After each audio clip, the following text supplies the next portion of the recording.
একটি ব্যাপার লক্ষ্য করেছেন, যেই পানি খুব বেশি পরিষ্কার হয়, কাঁচের মতো স্বচ্ছ, সেই পানিতে কিন্তু আপনি কোনো মাছ খুঁজে পাবেন না। কিন্তু যেই পানিতে শ্যাওলা শৈবাল থাকে, ময়লা থাকে, সেই পানিতে, অস্বচ্ছ পানিতে আপনি অনেক বেশি মাছ পাবেন। কারণ সেই শ্যাওলা খেয়ে এই মাছগুলো বড় হয়।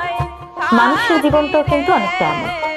যে মানুষগুলো পরিষ্কার মনের হয়, যে মানুষগুলো মিথ্যে অভিনয় করতে পারে না, মিথ্যে ভালোবাসা দেখাতে পারে না, সেই মানুষগুলো দেখবেন বন্ধু কম থাকে। সেই মানুষগুলোর আশেপাশে মানুষ কম থাকে। তাদের আশেপাশে মানুষে এসে মৌমাছির মতো ভন ভন করতে দেখবেন না। কিন্তু যেই মানুষগুলো মিথ্যে অভিনয় করে, সবার সামনে গিয়ে গিয়ে মিথ্যে ভালোবাসা দেখায়, তাদের মুখে একরকম, অন্তরে আরেক রকম। আপনার সামনে আপনাকে ভালোবাসা দেখাবে, কিন্তু পেছনে গিয়ে আপনার নামে কুৎসা রটাবে। সেই মানুষগুলোর বন্ধুর সংখ্যাই সবচেয়ে বেশি। এই মানুষগুলোর আশেপাশে দেখবেন আরো অনেক মানুষ মৌমাছির মতো